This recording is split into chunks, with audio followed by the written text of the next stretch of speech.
राहुरी तालुक्यातील देवळाली नगरपालिकेच्या निवडणुकीची तारीख अचानक पुढे गेली, त्यानंतर कुठेतरी प्रचार थंडवलेला दिसला। मात्र आता 20 डिसेंबर रोजी देवळाली नगरपालिकेसाठी निवडणूक होती।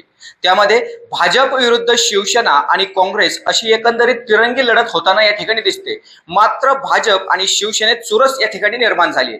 20 तारखेसाठी होणाऱ्या आता मतदानासाठी शिवसेनेने देखील कंबर कसली, प्रचाराला आता पुन्हा एकदा जोरदार सुरुवात केली।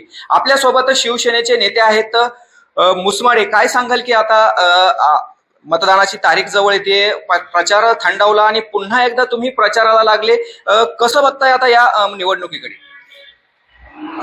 निवडणूक कोर्टाच्या मध्ये जे काही केसेस होत्या त्याच्यामुळे पुढे गेली होती, परंतु आम्ही याच्याकडे संधी म्हणून बघतोय।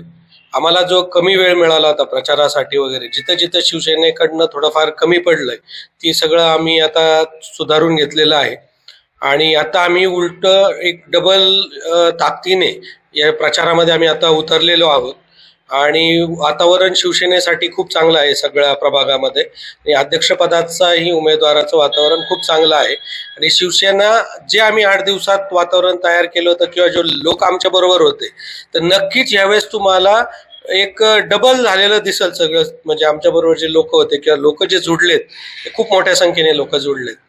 नक्कीच एकंदरीत जर बघितलं तर तुमच्या समोर जे आहेत ते भाजपचं देखील तगडं आव्हान समजलं जात आहे, कसं बघताय या गोष्टीकडे?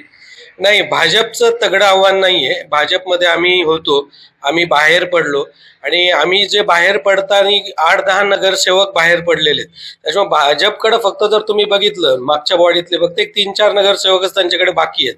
त्याच्यामुळे भाजपचं जे मागच्या पंचवार्षिकचं गणित होतं ते पूर्णपणे बदललेलं आहे आणि जो राहुरी फॅक्टरीमध्ये ज्याकडे कारखान्याची सत्ता असती तिकडे राहुरी फॅक्टरीकडे बराच वेळा झुकाव बघितलेला आपल्याला दिसतोय आणि ते नक्कीच ती जे राहुरी फॅक्टरीचा जो विषय आहे किंवा संस्था ते सगळं आमच्या बाजूने राहुरी फॅक्टरीचा आहे आणि इतरही आमच्या प्रभागात खूप चांगलं वातावरण आहे। त्याच्यामुळं भाजपचं खूप मोठं तगडं आव्हान तर आम्ही काय असं समजत नाही, परंतु जी भाजप आणि आमच्यामध्ये जी फाईट होणार आहे नक्कीच आम्हाला त्याच्यामध्ये यश येणार आहे। एकंदरीतच जर बघितलं तर आता भाजपमध्ये देखील तुम्ही पूर्वी होते, आता पुन्हा शिवसेनेचं या ठिकाणी एक पॅनल तयार केलाय। कुठले असे प्रश्न आहेत की तुम्हाला आता निवडणुकीला सामोरं जावं वाटतंय? काय प्रश्न असतील या नगरपालिकेचे?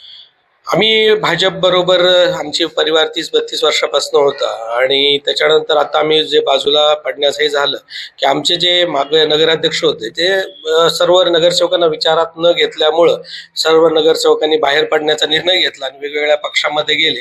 तर जास्तीत जास्त जे काही बाहेर पडले ते नगरसेवक आज शिवसेनेबरोबर माझ्या सोबत आहेत आणि नक्कीच आम्हाला देवळाली प्रभागांमध्ये जो काय विकास करायचा होता, ज्या ज्या अडचणी होत्या त्या सर्व सोडवण्यासाठी किंवा देवळाली प्रवाराचा विकास करण्यासाठी, देवळाली एक आयडियल सिटी आम्हाला बनवायची आहे। आमचं जे काही व्हिजन आहे देवळाली प्रवारासाठी ते खूप मोठं आहे। म्हणजे उदाहरणार्थ एक आम्हाला क्रीडा संकुल हवं आहे देवळालीमध्ये, जे देवळाली प्रवारात अत्याधुनिक गावात फॅक्टरी जिम हव्यात, म्हणजे बऱ्याच गोष्टी अशा आहेत ज्या आमच्या व्हिजनच्या वेळेस तुम्हाला आम्ही सांगू की देवळाली प्रवारात आम्ही ते सगळं करणार आहोत।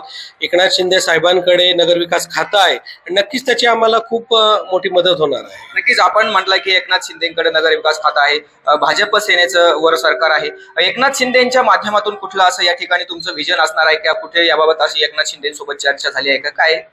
हो, शिंदे साहेबांची माझी चर्चा यापूर्वी झालेली आहे। डॉक्टर श्रीकांत दादा आहेत, त्यांची चर्चा यापूर्वी झालेली आहे। त्यांची पूर्ण ताकद पूर्ण माझ्या सोबत आहे। त्यांनी शब्द दिलाय की तू जर नगराध्यक्ष आणि सत्ता आली तर देवळाली प्रवाराच्या विकासासाठी जे काही अडचणी आहेत, मी त्यांना हॉस्पिटलचा एक विषय मांडला होता की 110 बेडचा हॉस्पिटलचा, त्या बऱ्याच गोष्टींमध्ये शिंदे साहेब एकदम पॉझिटिव्ह आहेत आणि मला असं वाटतं की तुम्हाला लवकरच सत्ता आल्यानंतर बघायला मिळेल की या सगळ्या गोष्टी साहेबांनी जे माझ्याशी चर्चा झाल्या त्यात पूर्ण झालेल्या तुम्हाला दिसतील।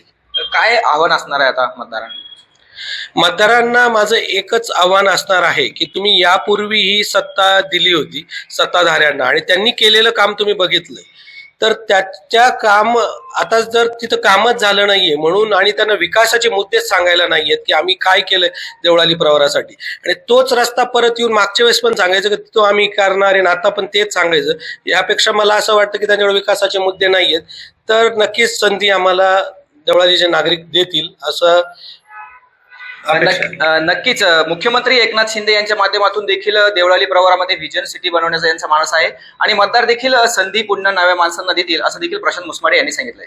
Govind Phunge, S9 media, Rahuri.